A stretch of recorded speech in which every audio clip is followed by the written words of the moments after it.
ప్రార్థన చేసుకుందామండి. ప్రేమ కలిగిన మా తండ్రి, పరిశుద్ధుడైన మా దేవ, మహిమ గల మీ నామను బట్టి మీ పాదాలు కొందనాలు, స్తుతులు, స్తోత్రాలు చెల్లిస్తున్నాం నాయన. పగలంతా మమ్మల్ని కనికరించి కాపాడి భద్రపరిచినందుకు మీ కొందనాలు. తిరిగి ఈ సమయంలో మమ్మల్ని మీ సన్నిధిలో కనెక్ట్ చేసినందుకు మీకు స్తోత్రాలు చెల్లిస్తున్నాము నాయన. ఆన్లైన్లో కనెక్ట్ అయిన బిడ్డలందరిని బట్టి మీకు వందనాలు చెల్లిస్తున్నాము. మా ప్రభా, మీ సన్నిధిలో మేము గడిపే సమయాన్ని మాకు దీవెనకరంగా చేయండి. మా ప్రభా, మా మధ్యలో మీరు ఉండండి నాయన. మీ ఆత్మ సంచారం మా మధ్యలో నడిపించమని వేడుకుంటున్నాను. దయ చూపించండి. మా ప్రభా, మా తండ్రి, కోవిడ్ కేసులు ఎక్కువ అవుతున్నాయి నాయన. వేళ నెల్లూరు సిటీలో తక్కువ అవుతున్నప్పటికీ ఆంధ్రలో పెరుగుతుంటుండగా, ఇండియాలో పెరుగుతుంటుండగా దయ చూపించండి నాయన. ఈ కేసులు ఎక్కువ కాకుండా కాపాడండి. థర్డ్ వేవ్ అనేది రాకుండా కాపాడండి నాయన. మీరే కనికరించి కృప చూపించి సహాయం చేయమని వేడుకుంటున్నాను. మా దేవా, దయ చూపించండి. మీరే మమ్మల్ని కనికరించి బలపరచమని వేడుకుంటున్నాను. మీ పాదాలకు వందనాలు చెల్లిస్తూ మీరే మమ్మల్ని నడిపించమని నన్ను కూడా మీ కృపాసన గణించుకుంటూ మా ప్రభా, ఎటువంటి డిస్టర్బెన్స్ లేకుండా కాపాడమని యేసు ప్రభు నామములో స్తుతించి ప్రార్థించి వేడుకుంటున్నాము తండ్రి. ఆమేన్. పాట సంఖ్య 523. పాత పుస్తకాల్లో 451. మీరు బహుగా ఫలించినచో మహిమ కలుగును తండ్రికి. యేసుపాదం అన్నావా? 523 స్టార్ట్ చేయి.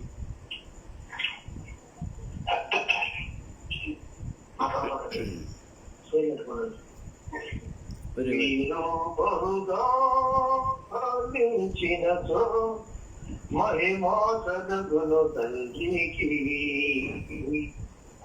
ఈ రీతిగా పాలించినచో శిష్యులై ఉండేదారు.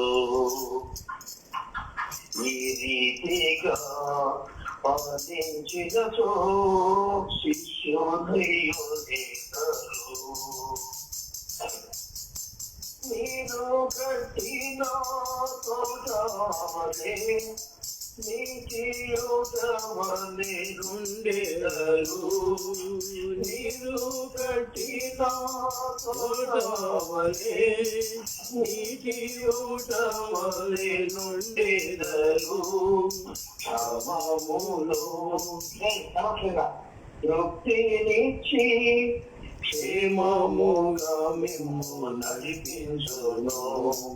క్షమములో తృప్తినిచ్చి క్షేమముగా మిమ్ము నడిపించును. బలపరచును మీ ఎముకలను, బలపరచును మీ ఎముకలను. అధికముగా ఫలించుడి, అధికముగా ఫలించుడి.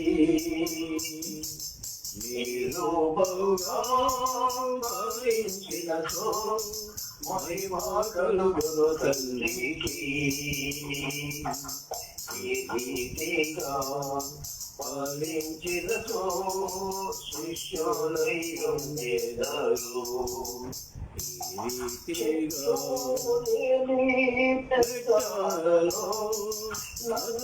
ప్రవహింపజేయుగవు లేని పెట్టాలలో నగున ప్రవహింపజేయుగవు. ఎన్నియున్నా నేల నెల నీటి మొగ్గలుగా చేయువాడు. ఎన్నియున్నా నేల నెల నీటి మొగ్గలుగా చేయువాడు. మన ప్రభువైన యేసునందు, మన ప్రభువైన యేసునందు అధికముగా ఫలించుడి, అధికముగా ఫలించుడి. మీరు బహుగా ఫలించినచో మహిమ కలుగును తండ్రికి ఈ రీతిగా పాలించినచో శిష్యులై ఉండేదారు మదిగా ప్రవహించు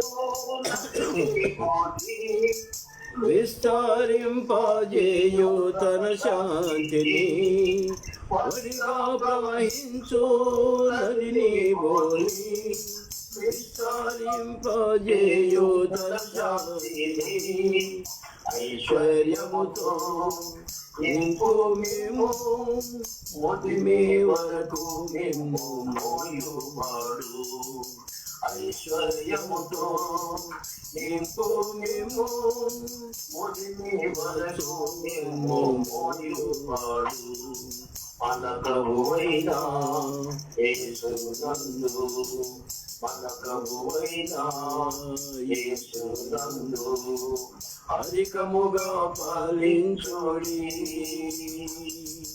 అధికముగా పాలించుడి నేను బహుగా పాలించినచో మహిమను తండ్రికి ఈ రీతిగా పాలించినచో శిష్యులై ఉండేదారు మూగవారు గంతులు వేసెదరు కుంటివారు పాడేదారు మూగవారు గంతులు వేసెదరు కుంటివారు పగలేదారు ప్రజలెల్లారు ప్రభుని ఆశ్చర్య కార్యములను స్వకలేదారు ప్రజలెల్లారు ప్రభుని ఆశ్చర్య కార్యములను మహిమా ఘనత చెల్లించు మహిమా ఘనత చెల్లించు హల్లెలూయా పాడేదారు హల్లెలూయా పాడేదారు మీరు బహుగా ఫలించినచో మహిమ కలుగును తండ్రికి ఈ రీతిగా ఫలించినచో శిష్యులై ఉండేదారు రీతిగా ఫలించినచో శిష్యులై ఉండేదారు. అరే చెడిపోతుంది కదా ఇవాళ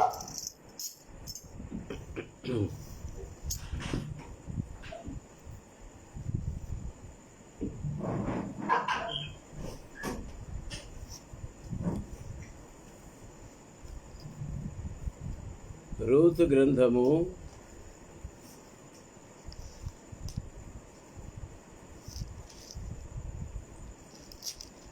4వ అధ్యాయము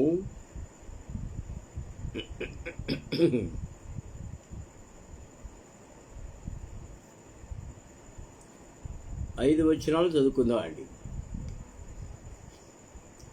మొదటి 5 వచనాలు. బోయజు పురద్వారమున వద్దకు పోయి అక్కడ కూర్చుండగా బోయజు వచ్చెను. మళ్ళీ చదువుకుందాం అండి. బోయజు పురద్వారం వద్దకు పోయి అక్కడ కూర్చుండగా బోయజు చెప్పిన బంధువుడు ఆ త్రోవను పోవుచుండెను. కనుక బోయజు పోయి ఈ తట్టు తిరిగి ఇక్కడ కూర్చుండమని అతని పిలువగా అతను వచ్చి కూర్చుండెను. బోయజు ఆ ఊరి పెద్దలలో 10 మందిని పిలిపించుకొని ఇక్కడ కూర్చుండునని చెప్పగా వారును కూర్చుండేది. అతడు మోయాబు దేశం నుండి తిరిగి వచ్చిన నయోమి మన సహోదరుడైన ఎలీమెలకు కలిగిన భూభాగమును అమ్మివేయుచున్నది కనుక నీవు చెవులారా వినున్నట్లు నేను ఒక సంగతి తెలియజేయవల్లని ఉన్నాను. ఈ పుర నివాసుల ఎదుటను నా జనుల పెద్దల ఎదుటను ఆ భూమిని విడిపించుకొనలేను, నా స్వాస్థ్యమును పోగొట్టుకొందులేమో, నేను దాన్ని విడిపింపలేను. కనుక నీవే నాకు ప్రతిగా బంధువుని ధర్మం జరిగించమని చెప్పాను. ప్రేమగలుడు మా తండ్రి, పరిశుద్ధమైన దేవ, మరొకసారి మీ సన్నిధిలో మోకరించి ప్రార్థిస్తున్నాం నాయన. మా ప్రభా, మమ్మల్ని కనికరించండి. రూతు గ్రంథం ధ్యానించుటకు మీరు ఇస్తున్న కృపను బట్టి మీకు వందనాలు. రూతు గ్రంథాన్ని 4 భాగాలుగా విభజించాం కదండి. మొదటి భాగం ఏంటి? Ruth deciding. రెండో భాగం ఏంటి? Ruth serving. మూడవ భాగం ఏంటి? Ruth resting. 4వ భాగము రూత్ రివార్డెడ్. ఈ 4వ భాగానికి మనం వచ్చింటుండగా ప్రభు సహాయం కొరకు ఆయన మరి ఎందు నిమిత్తం ఆ విధంగా జరుగుతుందో తెలియదు, కానీ ఒకవేళ కాలం మారిపోయింది దానివల్ల జరుగుతుందేమో తెలియదు, కానీ ఒకటి మాత్రం నిజం, మన ప్రభు అయిన యేసుక్రీస్తు వారు పాత నిబంధనలను కొట్టివేయుటకు రాలేదు, కానీ దాన్ని నెరవేర్చుటకే వచ్చుంటున్నాడు. పాత నిబంధన కాలంలో మరి మనం ధ్యానిస్తుంటుండగా ఇప్పటి వరకు తెలుసుకున్నది ఏంటంటే, ఎవరైనా ఒకరు అప్పుల్లో కూరుకొని పోయి కానీ వాళ్ళ భూములు తాకట్టు పెట్టి కానీ ఉంటే సమీప బంధువుడు వెల ఇచ్చి వాటిని విడిపించాలి. అర్థమవుతుందండి? విడిపించాలి.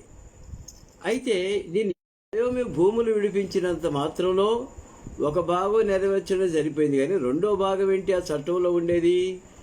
కిన్స్మన్ రిడెంప్షన్ అంటే నయోమి కోడల్ని కూడా వివాహం చేసుకోవాలి. ఎందుకంటే ఆ భూమి నయోమిది. నయోమికి ఎట్టొచ్చింది? ఎలీమెలెకు ద్వారా వచ్చింది. ఎలీమెలెకు ద్వారా నయోమికి వచ్చింది. నయోమి తర్వాత కుమారులు ఉన్నారు కదా, కుమారులు కూడా మరి 1/3 1/4 రావాలి, 1/3 అయితే వెంటనే ఈ స్వాస్థ్యం వాళ్ళు డబ్బు ఇచ్చి విడిపించారు గనక నయోమి కోడలు విడిపించిన వారికి భార్య అవుతుంది. అది ఈనాటి లా ఆఫ్ ప్రాపర్టీ గురించి ఆలోచించబాకండి మీరు. ఈనాటి చట్టంతో ఆనాటి చట్టాన్ని మీరు కంపేర్ చేయొద్దు. వాక్య భాగంలోకి వెళ్దామండి. బోయజ్ ఏం చేశాడు? రచ్చబండ దగ్గర కూర్చున్నాడు, గవిని దగ్గర కూర్చున్నాడు అంటే ఇది గవిని దగ్గర ఎవరైనా వచ్చారు అంటే ఒక సమస్యను పరిష్కరించేదానికి వచ్చి కూర్చుంటారు. అక్కడ గ్రామ పెద్దలు ఉంటారు. ఉదాహరణకు మీకు జ్ఞాపకం చేస్తున్నాను నేను. మరి లోతు ఎక్కడ కూర్చునేవాడు? ఆ ఊరు పెద్దల్లో ఒకడన్నమాట. అతను ఎక్కడ కూర్చుంటాడంటే ఊరి గవిని దగ్గరికి వెళ్ళి కూర్చుంటాడు. నేను సంగతి తెలియజేసి ఉన్నాను. ఈ పుర నివాసుల ఎదుటను నా పెద్దల ఎదుటను ఆ భూమిని సంపాదించుకొనుము. బోయజ్ ఏం చెప్పాడు? నీవు సమీప బంధుడు, నాకంటే సమీప బంధుడు నీవు అంటే ఏంటది? క్లాస్ 1 హెయిర్ అన్నమాట. క్లాస్ 1 హెయిర్, నీకు హక్కులు ఉన్నాయి, నువ్వు విడిపించుకోవాలని చెప్తాడు. అతను అంటాడు, భూమి వరకు అయితే నేను సంపాదించుకుంటాను, మరి రూతును మాత్రం నేను పెళ్లి చేసుకోలేను అని అంటాడు. చూడండి ఆ మాట. ఆ భూమిని సంపాదించుకొనుము ఏమనగా దాన్ని విడిపించుటకు నీవు ఒప్పుకుని విడిపించు, దాన్ని విడిపింప నొల్లని ఎడల అది స్పష్టంగా గాక దాన్ని విడిపింపవలసిన బంధువుడు ఎవడనూ లేడు, నీ తరువాత వాడ నేనే అని బంధువుతో చెప్పాను. అందుకతడు నేను విడిపించేదను అనెను. భూములు వస్తున్నాయి కదా, విడిపిస్తానన్నాడు. తక్కింది మర్చిపోయాడు. బోయజు, నీవు నయోమి చేతి నుండి ఆ పొలమును సంపాదించిన దినమున చనిపోయిన వాని పేరట అతని స్వాస్థ్యములు స్థిరపరచినట్లు చనిపోయిన వాని భార్య అయిన రూతు అను మోయాబీరాయు నుండి దాన్ని సంపాదించవలని ఆ స్వాస్థ్యమును పోగొట్టుకుందనేమో, నేను దాన్ని విడిపింపలేను కనుక నీవే నాకు ప్రతిగా బంధువుని ధర్మం జరిపించమని చెప్పాను. ఏమండి ఏమన్నాడు? నేను దాన్ని విడిపించలేను, ఐ కెనాట్. రూతుని పెళ్లి చేసుకుంటే నా స్వాస్థ్యాన్ని నేను పోగొట్టుకుంటానేమో, కాబట్టి నా వల్ల కాదు, నీవే చూసుకోమని చెప్పాడు. ఇక్కడ మనం ఆగి ధ్యానించాలి. ప్రియమైన వాళ్ళరా, మనం అప్పుల్లో కూరుకున్నప్పుడు మన బంధువులు మనం విడిపించాలి. విడిపిస్తున్నారా? ఎవరైనా ఆదుకుంటున్నారండి? నాకు 1,00,000 రూపాయలు అప్పు ఉందనుకోండి, తీర్చేదానికి ఎవరైనా వస్తున్నారా? నా బంధువులు, నా అన్నదమ్ములు ఎవరు రారు. ఎందుకంటే మాకు కూడా అప్పులు ఉన్నాయి, మేము తీర్చలేమని అంటున్నారు. మరి సమీప బంధువు విడిపించలేని పరిస్థితిలో వాళ్ళ పరిస్థితి ఏంటి? అప్పుల్లో కూరుకుపోయినటువంటి భూముల వరకు పోగొట్టుకుంటున్న వారి పరిస్థితి ఏంటి? వాళ్ళు ఏమైపోవాలి? వాళ్ళ స్వాస్థ్యం ఏమైపోవాలి? వాళ్ళ భూములు ఏమైపోవాలి? వాళ్ళ వంశావళి అక్కడికి ఆగిపోవాల్సిందేనా? ప్రియమైన వాళ్ళరా, ఇందు విషయమై మోషే ధర్మశాస్త్రములో ఆ విధంగా వంశావళి నిలబెట్టేదానికి, బంధుధర్మం జరిగించేదానికి ఎవరున్నారండి? సమీప బంధువు ఉండాలి. ఇప్పుడు సమీప బంధువులు మనకు దగ్గరికి రావట్లేదు కనుక పరచుటకు పూర్వము జరిగిన మర్యాద ఏదనగా ఒకడు తన చెప్పు తీసుకొని తన పొరుగువానికి ఇచ్చుటయే. సమీప బంధువుడు వచ్చాడు, నేనైతే విడిపించలేను అని తన కాలు చెప్పు తీసి బోయజ్కి ఇచ్చాడు. అనగా తన డ్యూటీ వదులుకున్నాడు.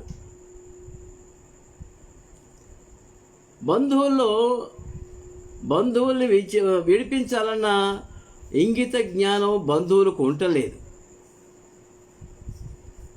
ప్రియమైన వాళ్ళు కూడా మన స్వాస్థ్యమే కదా అని వాళ్ళని ఆదుకునే పరిస్థితులు లేవు. ఒక్కోసారి అప్పులు చేసినటువంటి వారు సమస్య ఇల్లు కూడా అమ్ముకొని నిరాశ్రయులుగా ఉంటుంటారు. అటువంటి వారిని చేరదీసేది బంధువుల ధర్మం. ఏమండి, చేరదీయాలి. అది దేవుని యొక్క చిత్తం, అది దేవుని చిత్తం నెరవేర్చడం. ఎప్పుడైతే మన బంధువులు మనల్ని ఆదుకోలేదో, ఎప్పుడైతే నా అనేవారు మన దగ్గరికి రావటం లేదో, అప్పుడు యేసుక్రీస్తు ప్రభు వారే వచ్చి మనల్ని ఆదుకుంటాడు. బోయజు యేసుక్రీస్తు ప్రభు వారికి సాదృశ్యంగా ఉన్నాడు. మన రక్త సంబంధికులు, మన బంధువులు మనల్ని విడిపించలేక వాళ్ళు మౌనంగా ఉన్నప్పుడు మన ప్రభు యేసుక్రీస్తు వారు he will come to our rescue. ఆయనే మనం వచ్చి ఆదుకుంటాడు. యేసు వంటి ప్రియ బంధువు నాకిక ఇహ పరములలో లేడన్నా. యేసుక్రీస్తు ప్రభువారు లాంటి బంధువు ఇహ పరములలో ఎవ్వరు కూడా లేరు మనకి. ఎంత చక్కని పాట రాశారో పాత రోజుల్లో. మనోళ్ళు ఎందుకో ఆ పాటలు పాడలేరు, కానీ అవి నాకు చాలా ఇష్టం. కరహరప్రియ రాగంలో ఆ చక్కని పాట. ఆ యేసు ప్రభు లాంటి బంధువుడు మనకు ఇహపరములలో ఎక్కడ ఎవరు కూడా లేరు. మన కన్నీటిని తుడిచే దేవుడు, మన శ్రమల్లో ఆదుకునే దేవుడు, మన అనారోగ్యంలో మనల్ని ముట్టే దేవుడు, మనల్ని స్వస్థపరిచే దేవుడు, మనల్ని లేవనెత్తే దేవుడు, మనల్ని ఆదుకునే దేవుడు, బలపరిచే దేవుడు, 10 మందిలో మనల్ని నిలబెట్టగలిగిన దేవుడు. ప్రియమైన యేసుక్రీస్తు ప్రభు వారిని ఎవరైతే సొంత రక్షకుడిగా స్వీకరిస్తారో వాళ్ళు ఎంతో ధన్యులండి. వాళ్ళు దేవుని కుమారులు అనబడుతురు. ఎందరైతే నా నామందు విశ్వాసం ఉంచుదరో వారందరూ దేవుని పిల్లలగుటకు అధికారం అనుగ్రహించను. నాటే ప్రొవిజన్, అధికారం ఇది. ప్రియమైన యేసుక్రీస్తు ప్రభువులు విశ్వాసం ఉంచితే చాలు దేవుని పిల్లలుగా మార్చబడతారు. ఒకవేళ ఈ ఆన్లైన్ మినిస్ట్రీలో వినేవాళ్ళు ఎవరన్నా ఉంటే ఈ మాట మీరు గమనించాలని కోరుతున్నాను, మనసుకు తీసుకోవాలని కోరుతున్నాను. Simply believe in Jesus Christ. సామాన్యమైన విశ్వాసం ఉంచు, నీ రక్షకుడిగా స్వీకరించు. నువ్వు దేవుని పిల్లడు అవుతావు, దేవుని పాత్ర అవుతావు. ఇది దేవుడు వాళ్ళకి ఇచ్చిన అధికారం. ఇది గమనిస్తున్నారండి. యేసుక్రీస్తు ప్రభువారు మనం ఎంతగా ఆదుకున్నాడో మనం గమనించాలి. 8వ వచనం, ఆ బంధువుడు నీవు దానిని సంపాదించుకోనుమని బోయజుతో చెప్పి తన చెప్పు తీయగా బోయజు ఎలీమెలకు కలిగినది యావత్తును, కిలియోనుకును మహులోనుకు కలిగినది యావత్తును నయోమి చేతులను సంపాదించి తిని అని నేను అన్నందుకు మీరు ఈ దినంలో సాక్షులై ఉన్నారు. ఇక్కడ గమనించారా?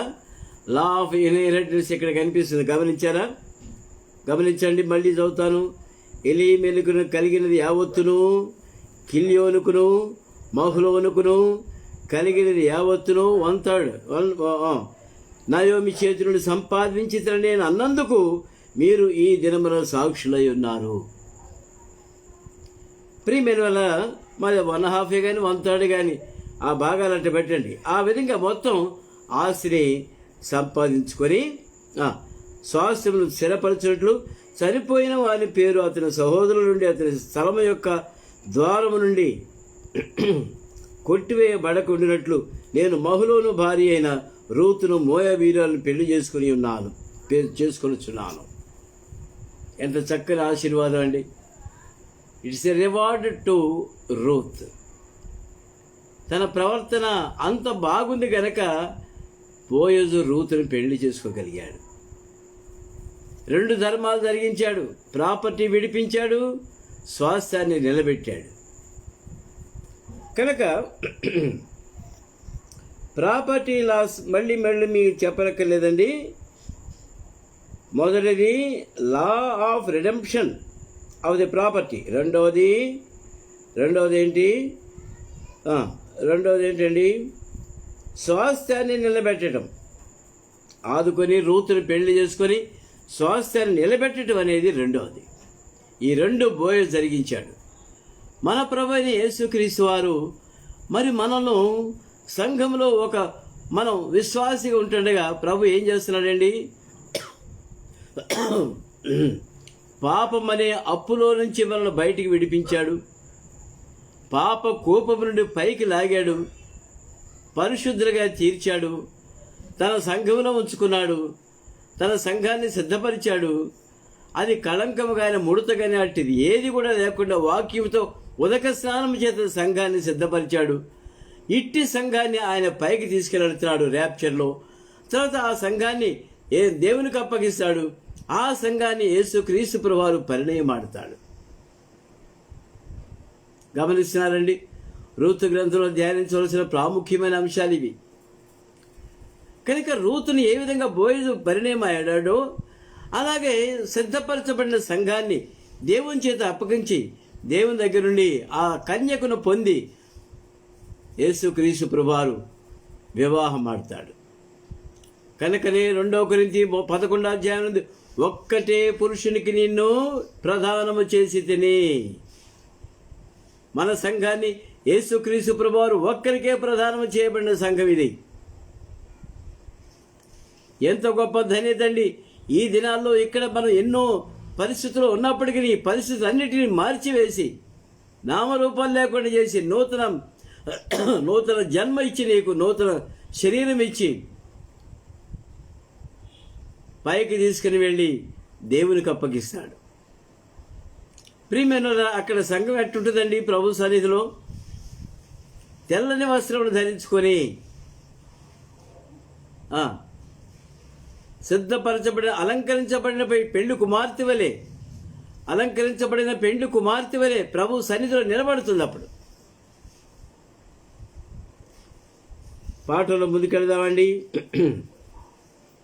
అందుకు పురద్వారమందుండిన పెద్దలు మేము సాక్షులము. ఎవరండి సాక్షులు? ఇక్కడ 24 పెద్దలు సాక్షులు. ప్రకటన గ్రంథం 19వ అధ్యాయం 20. అప్పుడు ఆ 24 పెద్దలతో కూడా ఉన్నప్పుడు వాళ్లే సాక్షులుగా ఉంటారు. మేము సాక్షులము.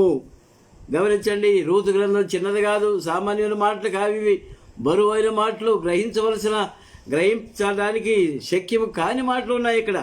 మేము సాక్షులము.